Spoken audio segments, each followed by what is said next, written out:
Hi Tom, let's take a look at your course in WIDS. So you can see that I've already entered the catalog number here. I'm going to go ahead and do a search for it and then double click on the course name. You're probably already past this point. At the left hand side, let's see if I can make this just a little bit smaller.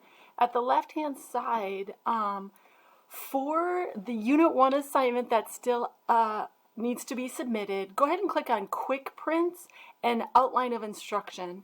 It'll take a minute to load. WIDS is not always quick about anything, but here is the outline of instruction.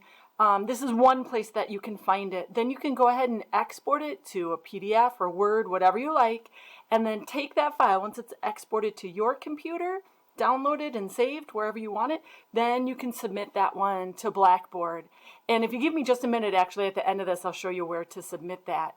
So the kind of course information that we're looking for here in WIDS, let's start with course competencies. So your entire course information is not complete in WIDS. And to be honest, no, it's rare that a course is fully loaded up in WIDS. But we do have the core pieces of information that we need. And then I just want to remind you that for our purposes for this workshop, we're not looking for you to build this course.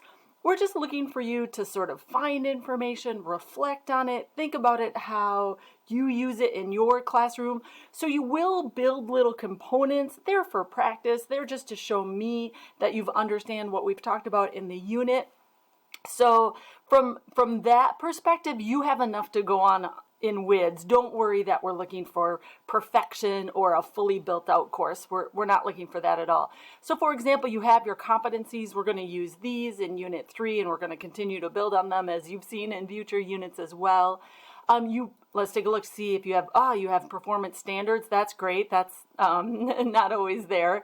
And then on the left-hand side too, like we can take a look at the external standards. I'm pretty sure this one's going to be empty. That's what I'm looking for. Yeah, there's nothing to display. And that's okay. In the times where you don't have something present, then you can use what you know about your class and what you know about your department to reflect on that for the submission. In other cases, I am going to ask you to build things like a performance assessment task, a PAT.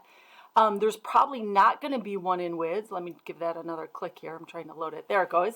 Oh, there is even one here. That's terrific. The prior learning assessment is going to be very slim as well, but most people don't have a PAT that exists in their WIDS. You can go ahead and build it from scratch. The reason that we're using WIDS is because it clearly builds out each part of every item that we build. However, if you have trouble navigating WIDS or if you're just not finding your groove with using WIDS, you can use other things to build these pieces. For example, for your PAT, if you prefer to build that, you could write it on paper and pencil. That's fine with me.